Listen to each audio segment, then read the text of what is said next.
Yo, what is up, Live Squad? Trending back here with another 801 Live vlog for you guys. I know this one's gonna be different again. I know this is not the same type of content I'm normally creating for you guys. However, they're very informative and they've been doing and performing very well. And I feel like it might be a good path to kind of make some of these videos every now and then. I was really happy in that last video to be able to actually pull out the car again with the good weather we've been having. But today, I want to just talk about something new. I want to talk about, is the Z51 package worth buying for the C8 Corvette?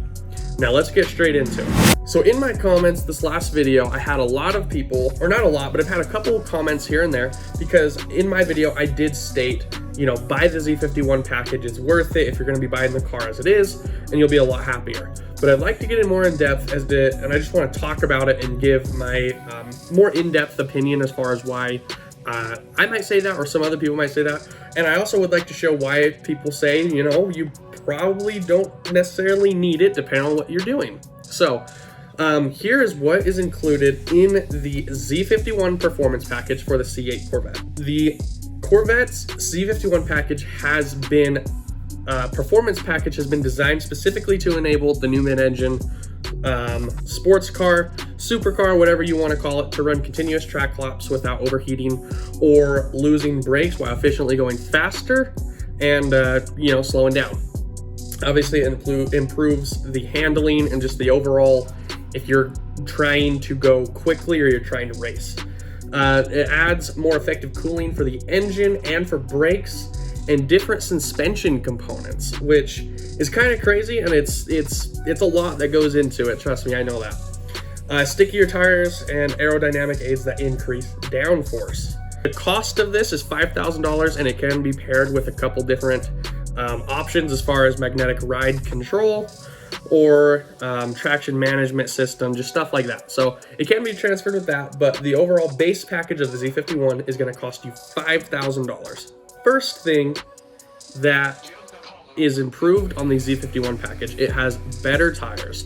All the Z51s come with the aggressive, I think they're the Michelin Pilot tires, the sports, and they are just, they're better tires. They're the base model comes with those all year, the year-round rated tires or whatever you could say, and the Z51 package, those come with the summer tires, so they're going to be better tires for you. Now, the second thing, revised suspension tuning. It's going to have firmer body control as needed at track cornering speeds. So the Z51's model control arm suspension runs higher front and rear spring rates significantly. I highly recommend, if you get a Z51, to pair it with one of those magnetic ride control options that you can get with the car. The FE4 system's 3 dry weather modes have Tour, Sport, and Track. This enables the Z51 equipped cars to ride with exceptional smoothness on the road and still deliver race car handling on the track. Chevy says that the passive dampers on the base C8 provide a more tour ride than the FE4 dampers do. One set in their middle sport mode and you're stuck with it all the time. So again, revised suspension tuning. Obviously, if you guys are watching this video, you're familiar probably with suspension and what the overall suspension will do when you get the Z51 performance package. Reason number 3, or the third thing you can get, it offers more aerodynamic aids. A splitter fitted to the lower edge of the front bumper, and it covers a multi-plane deck lid spoiler as well.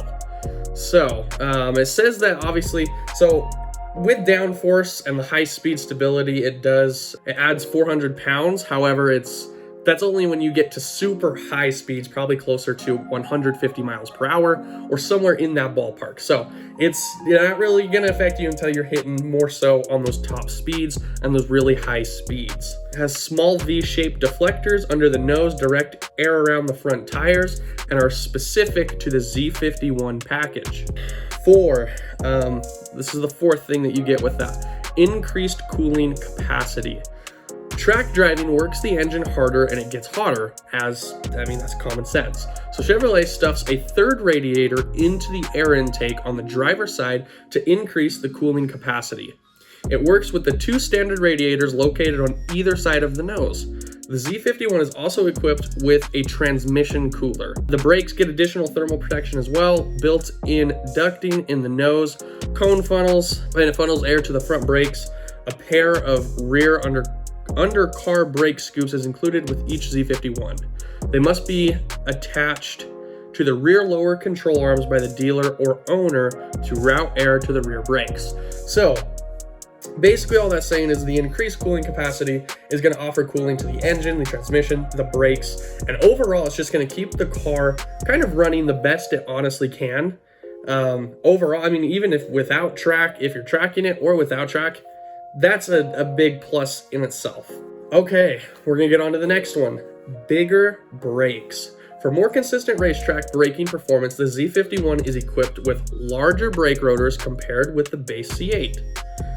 Front rotor size goes from 12.6 inches to 13.6. Rear rotors expand from 13.3 inches to 13.8. So the bigger brakes, obviously that's what it's going to add to it.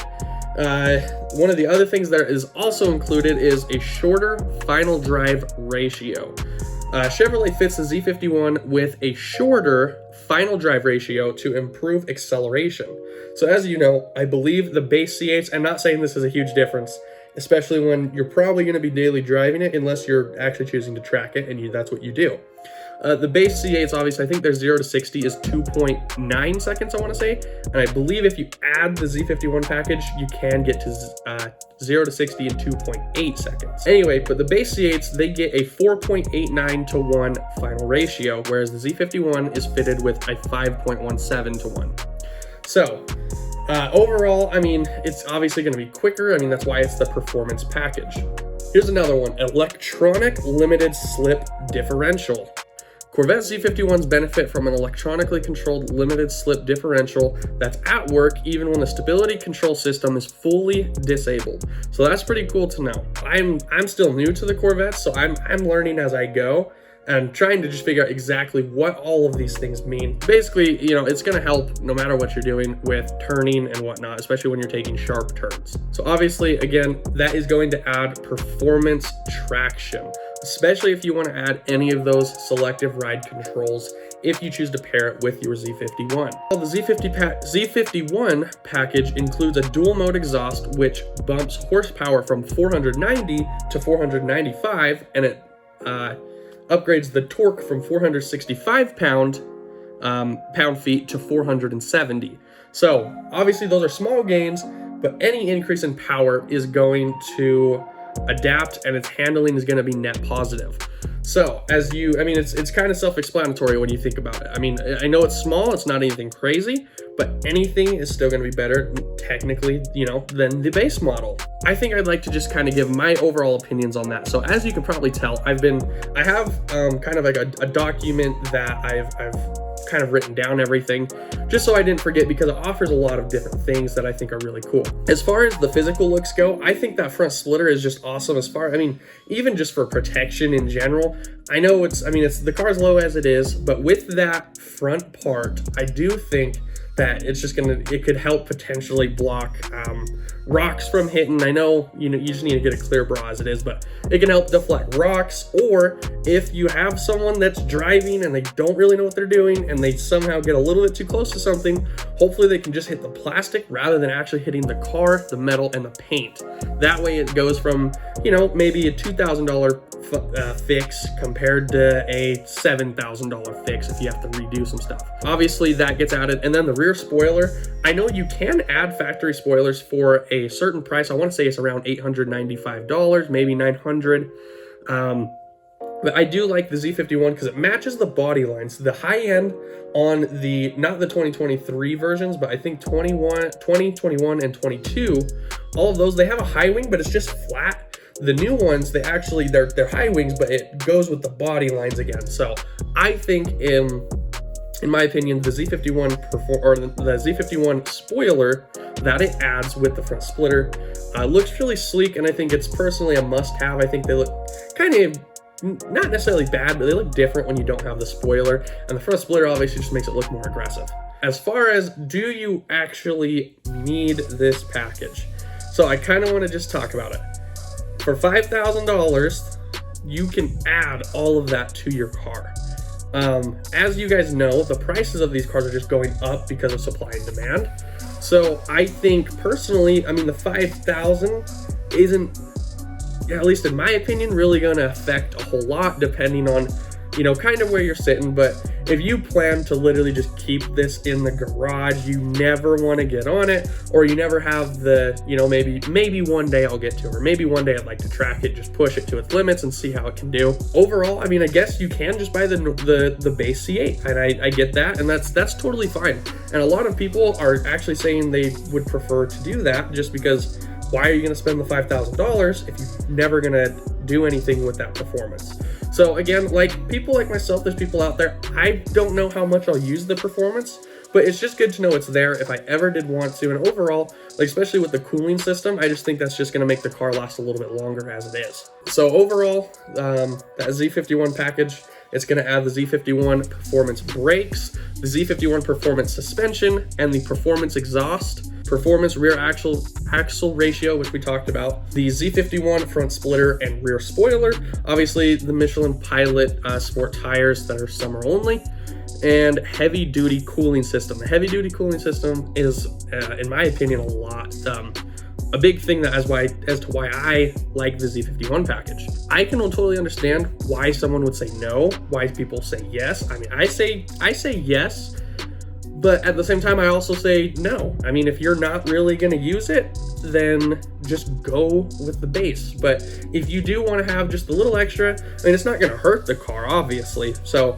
in the end, I mean, maybe it'll save you some money in the end. Maybe it'll last a little bit longer.